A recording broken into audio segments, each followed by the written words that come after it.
إن الحمد لله نحمده ونستعينه ونستغفره ونعوذ بالله من شرور أنفسنا ومن سيئات أعمالنا من يهده الله فلا مضل له ومن يضلل فلا هادي له وأشهد أن لا إله إلا الله وحده لا شريك له وأشهد أن محمدا عبده ورسوله يا أيها الذين آمنوا اتقوا الله حق تقاته ولا تموتن إلا وأنتم مسلمون يا أيها الناس اتقوا ربكم الذي خلقكم من نفس واحدة وخلق منها زوجها وبث منهما رجالا كثيرا ونساء واتقوا الله الذي تساءلون به والأرحام إن الله كان عليكم رقيبا يا أيها الذين آمنوا اتقوا الله وقولوا قولا سديدا يصلح لكم أعمالكم ويغفر لكم ذنوبكم ومن يطع الله ورسوله فقد فاز فوزا عظيما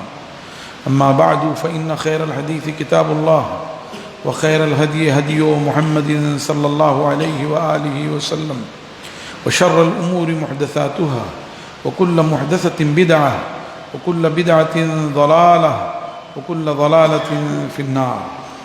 أعوذ بالله السميع العليم من الشيطان الرجيم من همزه ونفخه ونفثه. بسم الله الرحمن الرحيم.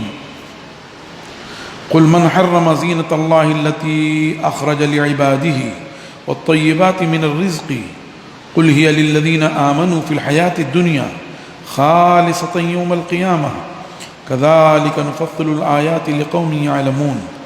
قل إنما حرم ربي الفواحش ما ظهر منها وما بطن والإثم والبغي بغير الحق وأن تشركوا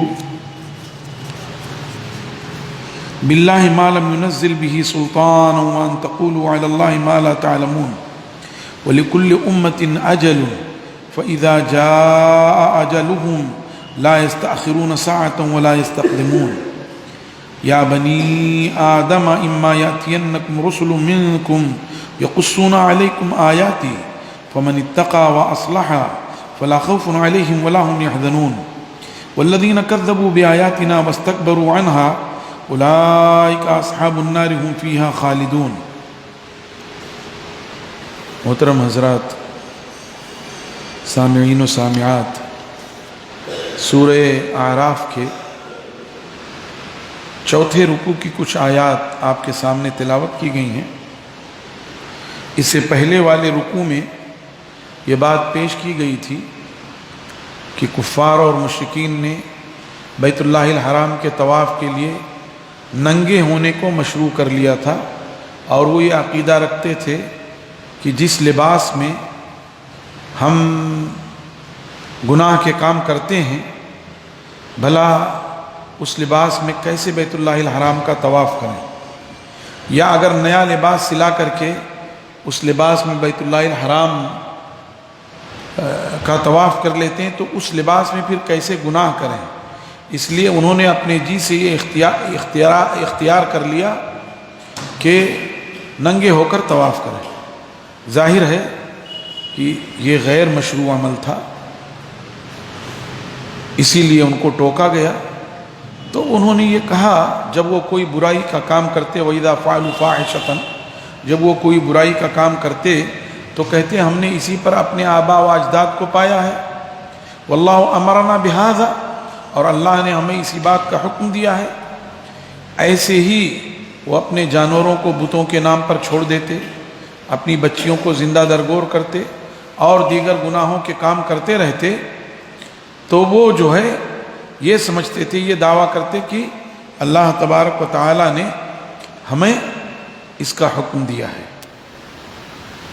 جواب دیا گیا کہ اللہ تعالی نے اس کا حکم نہیں دیا ہے، اللہ تعالی نے اس کا حکم نہیں دیا. قل امر ربی بالقسط، میرے رب نے تو عدل و انصاف کا حکم دیا ہے، میرے رب نے کبھی برائی کا اور فحش کاموں کا حکم نہیں دیا. ان اللہ لا یامر بالفحشاء، اللہ کبھی برائی کا حکم نہیں دیتا. تم لوگ ایسی باتیں کہہ رہے ہو اللہ تعالیٰ پر جس کا تمہیں علم نہیں، بلکہ ہمارے رب نے تو تمہیں انصاف کا اور عدل کا حکم دیا. ہمیں ہمارے رب نے یہ حکم دیا کہ ہر صلاۃ کے وقت جو ہے وہ قبلہ کی طرف رخ کر کے صلاۃ ادا کرو. اللہ کے لیے یکسو ہو جاؤ، دین کو اس کے لیے خالص کر لو۔ اسی سلسلے کو آگے بڑھاتے ہوئے یہ کہا گیا کہ اللہ تبارک و تعالیٰ نے تمہیں حکم دیا ہے کہ ہر صلاۃ کے وقت زینت اختیار کرو اور کھاؤ اور پیو اور حد سے تجاوز نہ کرو، اسراف نہ کرو۔ اسی سلسلے میں آگے یہ بات کہی گئی، قل من حرم زینت اللہ التی اخرج لعبادہ، اے محمد الرسول صلی اللہ علیہ وسلم آپ ان کفار و مشرکین سے کہیے کہ کس نے اللہ کی زینت کو حرام کر دیا، جس نے کہ وہ زینت جو اللہ نے اپنے بندوں کے لیے نکالا ہے، اس زینت کو کس نے حرام کر دیا؟ والطیبات من الرزق، اور ایسی عمدہ چیزیں، پاک چیزیں، حلال چیزیں جو اللہ نے اپنے بندوں کے لیے نکالا ہے، کس نے حرام کر دیا؟ گویا ان کے اس عقیدے کو باطل قرار دیا گیا کہ اللہ تبارک و تعالیٰ نے تو زینت کی چیزوں کو اپنے بندوں کے لیے پیدا کیا ہے، حکم دیا ہے کہ زینت اختیار کرو۔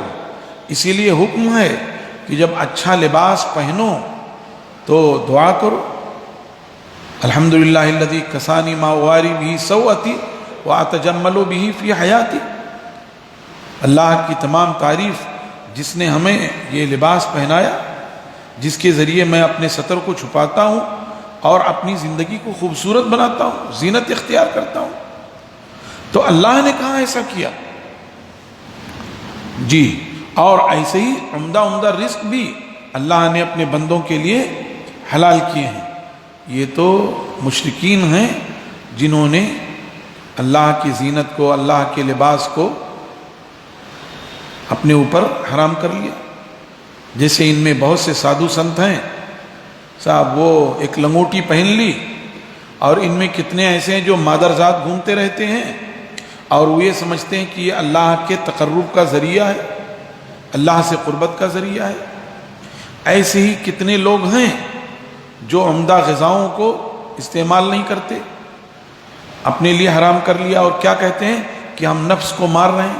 ہندوؤں کو تو چھوڑ دیجئے، مسلمانوں میں جو صوفیہ ہیں، حالانکہ صوفیت کی تعلیمات کہیں نہ کہیں وہاں سے ملتی جلتی ہیں، صوفیوں نے بھی اپنے اوپر اس لیے اچھی رزق کو حرام کر لیا کہ اس سے ہمارے نفس میں سرکشی پیدا ہوگی، اور جب ہم موٹی جھوٹی چیزیں کھائیں گے، باسی چیزیں کھائیں گے، سڑی گلی چیزیں کھائیں گے، تو اس سے ہمارا نفس مجبور ہوگا اور وہ جو ہے اس میں سرکشی نہیں آئے گی، اور پھر ہم اللہ کے تابع ہو جائیں گے۔ ایسا نہیں ہے، جب اللہ تعالیٰ نے رزق حلال اپنے بندوں کے لیے پیدا کیا ہے تو اسے انہیں کھانا چاہیے۔ اللہ کے رسول صلی اللہ علیہ وسلم فرماتے ہیں کہ اللہ چاہتا ہے کہ اپنے بندے پر اپنی نعمت کے اثرات کو دیکھے۔ ایک شخص آیا میلا کچیلا، پھٹے پرانے لباس میں، اللہ کے رسول صلی اللہ علیہ وسلم نے اسے بلایا، پوچھا کیا تمہارے پاس مال ہے؟ کہا مال ہے۔ کہا کس طرح کا مال ہے؟ کہا ہر طرح کا مال ہے، اونٹ ہے، گائے ہے، بکریاں ہیں، اور بھی روپے، سونا چاندی ہے، سب کچھ ہے۔ تو اللہ کے رسول صلی اللہ علیہ وسلم نے فرمایا یہ کیا حیات بنا رکھی ہے؟ پھر اللہ تو چاہتا ہے کہ اپنے بندے پر اپنے رزق کے اثرات دیکھے۔ ہاں پہلے ہی یہ بات کہہ دی گئی ہے کلوا واشربوا ولا تسرفوا، کھاؤ پیو اور فضول خرچی نہ کرو، اسراف نہ کرو، حد سے تجاوز نہ کرو، کھانے پینے میں بھی حد سے تجاوز نہ کرو۔ اسی لیے تو کہا گیا کہ ایک حصہ کھانے کے لیے، ایک حصہ پانی کے لیے، ایک حصہ سانس کے لیے رکھو۔ اسی لیے تو کہا گیا کہ ہلکی پھلکی غذائیں استعمال کرو، لیکن اچھی غذائیں، طاقتور غذائیں استعمال کرو۔ المؤمن القوی خیر من المؤمن الضعیف، طاقتور مومن کمزور مومن سے بہتر ہے۔ وفی کل خیر، جبکہ ہر ایک میں بھلائی ہے، مومن ہونے کے ناطے ہر ایک میں بھلائی، لیکن طاقتور مومن کمزور مومن سے بہتر ہے۔ تو اللہ نے تو اپنے بندوں کے لیے پاک رزق کو حلال کر دیا ہے۔ قل ہی للذین آمنوا فی الحیات الدنیا، اے محمد رسول صلی اللہ علیہ وسلم آپ ان سے کہیے کہ یہ مومن بندوں کے لیے ہے، دنیاوی زندگی میں زیب و زینت بھی اور پاک رزق بھی دنیاوی زندگی میں ہے، اور مومن کے ساتھ کافر کے لیے بھی لیکن کافر کو جو مل رہا ہے وہ تبعاً مل رہا ہے، مومنوں کے پیچھے مل رہا ہے۔ بلکہ آج کل بسا اوقات کفار کے پاس زیادہ مال و منال ہے، دولت ہے، زیب و زینت ہے، اچھی چیزیں استعمال کر رہے ہیں، مومن بھی استعمال کر رہے ہیں، لیکن بسا اوقات وہ بھی استعمال کر رہے ہیں۔ تو دنیا میں تو دونوں کو ملا ہوا ہے، خالصۃ یوم القیامہ، لیکن یہ زینت کی چیزیں اور یہ عمدہ عمدہ رزق قیامت میں خالص مومنوں کے لیے ہے۔ آپ جانتے ہیں کہ جنت میں ان کو ریشم کا لباس پہنایا جائے گا، ان کو سونے چاندی کے گہنے پہنائے جائیں گے اور تمام خوبصورتی ان پہ ڈال دی جائے گی، اور جنت کی نعمتیں کفار کو حاصل نہیں ہو سکتی، ان کے لیے تو ظاہر ہے جہنم ہی جہنم ہے۔ تو پھر یہ چیز ان کو کہاں سے مل سکتی ہے؟ دنیا میں تو دونوں کو مل رہی ہے اور ان کو تبعاً مل رہی ہے، تابع ہو کر کے، لیکن خالصۃ یوم القیامہ، قیامت کے دن یہ مومنین کے ساتھ خاص ہے۔ کذالک نفصل الآیات، اسی طرح ہم آیات کو کھول کھول کر بیان کرتے ہیں سوجھ بوجھ رکھنے والی، جاننے والی قوم کے لیے۔ قل انما حرم ربی الفواحش، اب آپ ان سے یہ کہیے کہ زینت کی چیزوں کو اللہ نے حرام نہیں کیا ہے، عمدہ رزق کو حرام نہیں کیا ہے، پھر کن چیزوں کو حرام کیا؟ انما حرم ربی الفواحش، اللہ تعالیٰ نے بدکاری کو اور بدکاری کے متعلقات تمام کاموں کو حرام کر دیا ہے۔ فواحش، فاحشہ کی جمع ہے، زنا کو فاحشہ کہا گیا، ولا تقربوا الزنا انہ کان فاحشۃ وساء سبیلا، بدکاری اور زناکاری کے قریب نہ جاؤ، انتہائی فحش چیز ہے اور بہت برا راستہ ہے یہ۔ تو وہی بات کہی گئی کہ میرے رب نے فواحش کو حرام کیا ہے، جو ظاہر ہیں اور جو باطن ہیں۔ جو ظاہر ہیں جیسے جو عام بدکاری کے اڈے ہیں، وہاں نہ جاؤ کہ اپنی سیرت خراب کرو، اور خفیہ دوستیاں نہ پالو، جو آج مزاج ہے گرل فرینڈ اور کیا کیا سب، وہ بھی نہیں، ان سب کو اللہ نے حرام قرار دے دیا ہے۔ والاثم، اور گناہ کے کاموں کو، تمام نافرمانی کے کاموں کو حرام قرار دے دیا ہے۔ والبغی بغیر الحق، اور حد سے زیادہ سرکشی، ناحق سرکشی کرنے کو، کسی کا مال ہڑپ کر لیا، کسی کو ظلماً مار پیٹ دیا، کسی کو گالی گلوچ دے دیا، کسی کو ناحق ستایا، یہ سب بغی ہے۔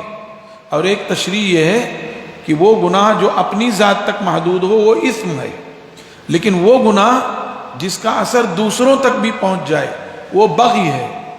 تو وہی کہا گیا، آپ کہہ دیجئے کہ میرے رب نے حرام قرار دیا ہے بدکاری اور اس کے متعلقات کو، چاہے وہ ظاہر ہوں یا باطن ہوں، اور گناہ کے کاموں کو اور سرکشی کو، ناحق سرکشی کو، اس کو حرام قرار دیا۔ اور کسے حرام قرار دیا؟ وَأَن تُشْرِكُوا بِاللَّهِ مَا لَمْ يُنَزِّلْ بِهِ سُلْطَانًا، اور اس کو حرام قرار دیا کہ تم اللہ کے ساتھ کسی کو شریک ٹھہراؤ جس کے لیے اللہ نے کوئی دلیل نہیں نکالی ہے۔ وَأَن تَقُولُوا عَلَى اللَّهِ مَا لَا تَعْلَمُونَ، اور اس کو بھی حرام قرار دے دیا ہے یہ کہ تم اللہ تعالیٰ پر ایسی باتیں کہو جسے تم نہیں جانتے۔ ان چیزوں کو اللہ نے حرام قرار دیا۔ اللہ نے زینت کو حرام قرار نہیں دیا، اللہ نے عمدہ رزق کو حرام قرار نہیں دیا ہے، اللہ نے لباس کو حرام قرار نہیں دیا کہ تم ننگے ہو کر طواف کرو۔ اللہ نے جس کو حرام قرار دیا وہ بدکاری اور اس سے متعلقات کی چیزیں ہیں، نافرمانی کے کام ہیں، حد سے تجاوز اور سرکشی کرنا، لوگوں کو ناحق ستانا، اللہ کے ساتھ کسی کو شریک ٹھہرانا جس کی کوئی دلیل نہ ہو، اللہ پر ایسی بات کہنا جسے نہیں جانتے، اٹکل پچھو آنکنا، ان چیزوں کو حرام کیا۔ اور آگے کیا کہا؟ وَلِكُلِّ أُمَّةٍ أَجَلٌ، ہر امت کے لیے ایک مقررہ وقت ہے، ایسی ہر فرد کے لیے ایک مقررہ وقت ہے۔ فَإِذَا جَاءَ أَجَلُهُمْ، جب ان کا وہ مقررہ وقت آ گیا، لَا يَسْتَأْخِرُونَ سَاعَةً وَلَا يَسْتَقْدِمُونَ، تو نہ تو مقررہ وقت ایک گھڑی پیچھے نہ ایک گھڑی بعد، یا وہ امت نہ ایک گھڑی پیچھے ہو سکتی نہ ایک گھڑی بعد، بس جو وقت ہے اسی وقت پر اس کا کام تمام ہو جائے گا۔ دنیا میں جتنی امتیں گزری، کتنی امتیں ایسی ہیں کہ ان کے گناہوں کی سزا انہیں اسی دنیا میں مل گئی، اور آخرت میں تو عذاب علیم ہے ہی ان کے کفران نعمت اور ان کے شرک کی وجہ سے۔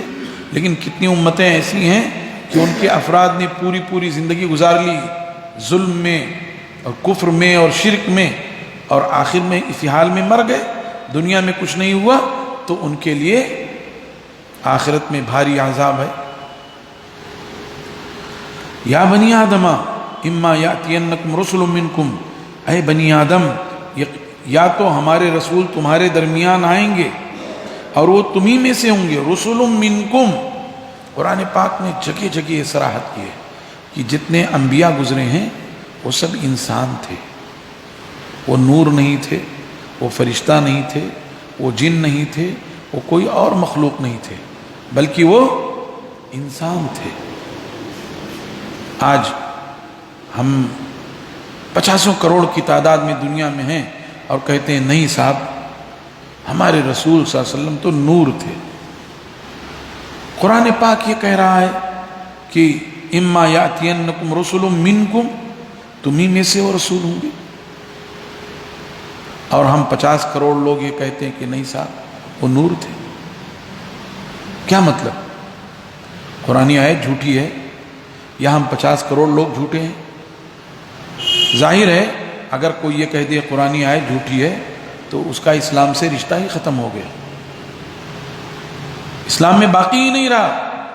اس کا مطلب یہ ہے کہ ہم 50 کروڑ لوگ جھوٹے ہیں جو اپنی طبیعت اور اپنے من سے یہ کہہ رہے ہیں کہ صاحب وہ انسان نہیں تھے، وہ تو نور تھے۔ قرآن پاک نے کیا کہا؟ اور ایسی کئی جگہ قرآن پاک نے کئی آیات میں یہ بات کہی، یا بنی آدم اما یاتینکم رسل منکم، اے بنی آدم یا تو ہمارے رسول تمہارے درمیان آئیں گے، وہ تمہیں میں سے ہوں گے، یقصون علیکم آیاتی، وہ تم پر ہماری آیات کو بیان کریں گے، فمن اتقی واصلح، تو جس نے تقوی اختیار کیا اور اپنی اصلاح کر لی، اپنے آپ کو سنوار اور سدھار لیا، فلا خوف علیہم ولا هم یحزنون، تو ان کو نہ تو کوئی خوف ہوگا اور نہ ہی کوئی رنج ہوگا، مستقبل کا کوئی خوف نہیں ہوگا، جو پیچھے گزر گیا اس کا کوئی غم نہیں ہوگا کہ ہم سے جو ہے کچھ چوک ہوئی، کچھ کمی اور زیادتی ہوئی، ایسا کچھ نہیں ہوگا۔ فلا خوف علیہم ولا هم یحزنون، انہیں کوئی رنج اور کوئی خوف نہیں ہوگا۔ والذین کذبوا بآیاتنا، اور رہے وہ لوگ جنہوں نے ہمارے آیات کی تکذیب کی، واستکبروا عنہا، اور اس سے تکبر کیا، غرور اور گھمنڈ کیا، اولئک اصحاب النار، یہی وہ لوگ ہیں جو جہنم والے ہیں، اس میں ہمیشہ ہمیشہ رہیں گے۔ اللہ تعالیٰ نے یہ بات انسانوں کو بار بار یاد دلائی، حتیٰ کہ آدم علیہ الصلاۃ والتسلیم کو جب جنت سے اتارا اور جب انہوں نے اللہ تعالیٰ سے توبہ و استغفار کی، اور جب انہوں نے یہ کہا ربنا ظلمنا انفسنا وان لم تغفر لنا وترحمنا لنکونن من الخاسرین، فتلقى آدم من ربه کلمات فتاب علیہ انہ هو التواب الرحیم، تو وہیں فوراً کیا کہا؟ قلنا اہبطوا منہا جمیعا، اب جنت میں رہ نہیں سکتے۔ کام ایسا ہو گیا ہے، اور وہ تقدیری کام تھا، مقدر تھا، یہ کام ایسا ہو گیا کہ اب جنت میں رہ نہیں سکتے۔ لیکن سنو، فَإِمَّا يَأْتِيَنَّكُم مِّنِّي هُدًى، اب جب تمہارے پاس ہماری جانب سے کچھ پیغام آئے، فَمَن تَبِعَ هُدَايَ فَلَا خَوْفٌ عَلَيْهِمْ وَلَا هُمْ يَحْزَنُونَ، تو جس نے ہمارے ہدایت کی پیروی کی، ہمارے گائیڈ لائن کی پیروی کی، فَلَا خَوْفٌ عَلَيْهِمْ وَلَا هُمْ يَحْزَنُونَ، تو ان کو نہ تو کوئی خوف ہوگا اور نہ کوئی رنج ہوگا۔ والذین کذبوا بآیاتنا اولئک اصحاب النار، اور جنہوں نے ہمارے آیات کی تکذیب کی وہ جہنم والے ہوں گے اور اس میں ہمیشہ ہمیشہ رہیں گے۔ آدم علیہ السلام سے لے کر رسول اللہ صلی اللہ علیہ وسلم کی بعثت تک یہ بات بار بار یاد دلائی گئی تاکہ انسان منمانی نہ کرے، اپنی اصلاح کر لے۔ چنانچہ یہاں بھی یہی بات کہی گئی اور دونوں راستے بتا دیے گئے۔ پھر انسان کو اللہ نے عقل و خرد اور سوچ سمجھ کی صلاحیت عطا کی ہے کہ دیکھو یہ زندگی کے دو گوشے ہیں، ایک تو وہ کہ جنہوں نے تقوی کی روش اختیار کی، اپنے آپ کو سدھار لیا، انہیں کوئی خوف اور کوئی رنج نہیں، اور دوسرا یہ ہے کہ جنہوں نے ہمارے آیات کی تکذیب کی، اس سے غرور اور گھمنڈ کیا، تو وہ جہنم والے ہوں گے، ہمیشہ ہمیشہ رہیں گے۔ کسے چنتے ہو؟ یہ واضح کیا گیا۔ فمن اظلم ممن افترى علی اللہ کذبا، اس شخص سے بڑھ کر ظالم اور کون ہو سکتا ہے جو اللہ تبارک و تعالیٰ پر جھوٹ گڑھے، او کذب بآیاتہ، یا اس کے آیات کی تکذیب کرے، جھوٹ گڑھے کہ صاحب ہمیں تو اللہ نے نبی اور رسول بنا دیا، جیسے مدعیان نبوت کہتے ہیں، ہم پر اللہ کی جانب سے وحی نازل ہوئی، یا یہ کہ اللہ نے ہمیں کچھ اختیارات دے دیے ہیں، یا یہ کہ اللہ نے اپنے اختیارات اپنے بندوں کو ٹرانسفر کر دیے ہیں۔ یہ سب جھوٹی گڑنا ہوا نا۔ اللہ تعالیٰ نے اپنے اختیارات اپنے بندوں کو ٹرانسفر نہیں کیے۔ ہاں کچھ بندوں کو، فرشتوں کو اس کے لیے مکلف کیا ہے، وہ اللہ نے واضح کر دیا ہے۔ تو جو اللہ پر جھوٹ گڑھے یا اس کے آیات کی تکذیب کرے، اولئک ینالہم نصیبہم، یہ وہ لوگ ہیں کہ ان کو ان کا حصہ مل کر رہے گا، گرچہ اللہ پر جھوٹ گڑھ رہے ہیں، گرچہ اللہ کے آیات کی تکذیب کر رہے ہیں، لیکن لوح محفوظ میں ان کے لیے جو رزق کا حصہ لکھ دیا گیا تھا، ان کے حصے میں جو اچھائی لکھ دی گئی تھی، ان کے حصے میں جو برائی لکھ دی گئی تھی، وہ سب انہیں مل کر رہے گی۔ اولئک ینالہم نصیبہم، یہ وہ لوگ ہیں کہ انہیں ان کا حصہ مل کر رہے گا لوح محفوظ سے، کتاب سے۔ حتی اذا جاءتہم رسلنا، یہاں تک کہ جب ہمارے پیامبر، ہمارے فرشتے پہنچیں گے، یتوفونہم، انہیں وفات دینے کے لیے پہنچیں گے، قالوا اینما کنتم تدعون من دون اللہ، تو وہ ان سے کہیں گے وہ لوگ کہاں ہیں جنہیں تم اللہ کے علاوہ پکارتے تھے؟ تمہارے معبودان باطلہ کہاں ہیں جن کی تم جے جے کار لگاتے تھے؟ ہاں، اور جن کو یہ سمجھتے تھے کہ ہمارے مشکل کشا ہیں، اللہ سے ہمیں بچا لیں گے، اس کے غضب سے، اس کے پکڑ سے ہمیں بچا لیں گے، وہ کہاں ہیں؟ ذرا لاؤ۔ تب قالوا ضلوا عنا، کہیں گے ارے وہ تو ہم سے دور بھاگ گئے، ہم سے غائب ہو گئے، کوئی نہیں دکھ رہا ہے۔ وشہدوا علی انفسہم انہم کانوا کافرین، اور وہ اپنے آپ پر گواہی دیں گے کہ وہ کافر تھے۔ اب وہاں پر وہ گواہی دیں گے، لیکن ان کا گواہی دینا ان کے حق میں کوئی فائدہ مند نہیں ہو سکتا۔ وہ کہیں گے کہ ہم خود کافر تھے، لیکن اب کہہ کر کے کیا حاصل ہے؟ جب سدھرنے کی بات تھی، جب سدھرے ہی نہیں، جب انبیاء اور رسول نے، جب علماء اور دعات نے، مصلحین نے، مجددین نے سمجھانے کی کوشش کی تو ان کے پیچھے پڑ گئے، ان کو دہشت گرد کہہ دیا، ان کو جیل کی سلاخوں کے پیچھے ڈال دیا، ان کی کھال ادھیڑ لی، ان کی زمینیں، ان کے گھر قرق کر دیے، اور ان کی زندگی اجیرن کر دی۔ اب قیامت میں لاکھ کہو کہ ہاں ہم کافر تھے، تو اس سے کیا حاصل ہے؟ اب تو سارا معاملہ ختم ہو چکا۔ جی، قال ادخلوا فی امم قد خلت من قبلکم، اللہ فرمائے گا اب کچھ حاصل نہیں، چلو داخل ہو جاؤ ان امتوں کے ساتھ جو تم سے پہلے داخل ہو چکی ہیں، گزر چکی، جو پہلی امتیں کفر میں تھیں اور اس کی وجہ سے جو داخل ہو گئے انہی کے ساتھ تم بھی جاؤ۔ قال ادخلوا فی امم قد خلت من قبلکم من الجن والانس فی النار، اللہ فرمائے گا جاؤ داخل ہو جاؤ ان امتوں کے ساتھ جو تم سے پہلے گزر چکی ہیں، جنوں اور انسانوں سے، جہنم میں جا چکی، ان کے ساتھ چلے جاؤ۔ کلما دخلت امت لعنت اختہا، اب کیا ہوگا جب بعد والی امت داخل ہوگی تو پہلے تو جو وہاں موجود ہیں ان پر لعنت کرنے لگیں گے، ان پر لعن تان کریں گے، لعنت اختہا، اپنی بہنوں یعنی جو اور امتیں ہیں ان پر لعن تان کریں گے۔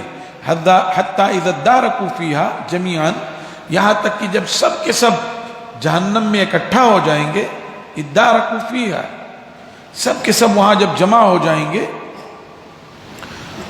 قالت اولاہم لاخراہم، تو قالت اخراہم لاولاہم، تو بعد والے پہلے والوں سے کہیں گے، پہلے والوں کے بارے میں کہیں گے، ربنا ہؤلاء اضلونا، اللہ انہی لوگوں نے ہمیں گمراہ کیا۔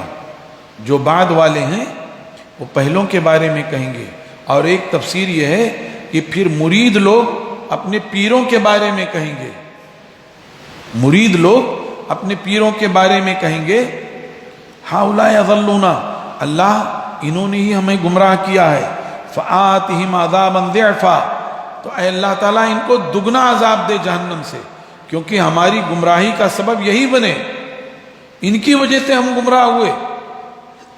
یہ بڑے بڑے چٹان تھے، اگر یہ نہ ہوتے تو ہم سیدھے راستے پر چلے جاتے، لیکن انہوں نے ہی ہمیں روکا۔ دن رات ہم تدبیریں کرتے رہے اور مکر کرتے رہے اور ہمیں ڈراتے اور دھمکاتے رہے اور لالچ دیتے رہے، اور اپنی سرداری کے بلبوتے پر انہوں نے ہمیں گمراہ کر دیا۔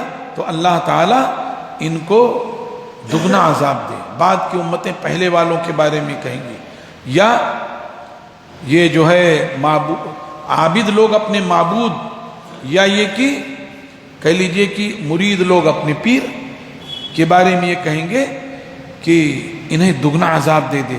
اللہ فرمائیں گے لِكُلٍّ ضِعْفٌ، ہر ایک کے لیے دگنا عذاب ہے، ان کے لیے بھی ہے، تمہارے لیے بھی ہے، وَلَٰكِن لَا تَعْلَمُونَ، لیکن تمہیں احساس نہیں، تم جانتے نہیں ہو۔ وَقَالَتْ أُولَاهُمْ لِأُخْرَاهُمْ، اور اب جب اللہ فیصلہ کر دے گا کسی انہی کے لیے نہیں، تمہارے لیے بھی ہے، سب کے لیے دوہرا عذاب ہے، دگنا عذاب ہے۔ تو اب ان کو موقع مل جائے گا، پہلے والوں کو۔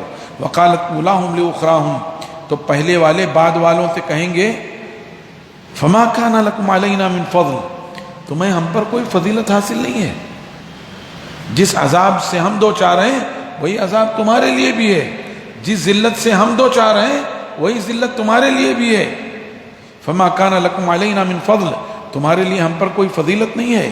فَذُوقُوا الْعَذَابَ، لہذا اب تم عذاب کا مزہ چکھو، بما کنتم تکسبون، اس چیز کی وجہ سے جو تم کفر اور شرک کرتے رہے ہو، جو گناہ کے کام کرتے رہے ہو، تو اس میں ہم اور تم دونوں برابر ہیں، اور اللہ تعالیٰ نے برابر کر دیا اور کہہ دیا لِكُلٍّ ضِعْفٌ،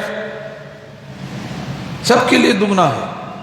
لہذا یہ مکالمہ ہوگا، اس مکالمے سے بچانے کے لیے اللہ تعالیٰ نے جگہ جگہ اور موڑ موڑ پہ یہ کہا کہ تمہیں میں سے تمہارے درمیان ہمارے رسول آئیں گے، وہ ہماری آیات تلاوت کریں گے، تمہیں ہمارے پیغامات پہنچائیں گے، ہمارا راستہ بتائیں گے۔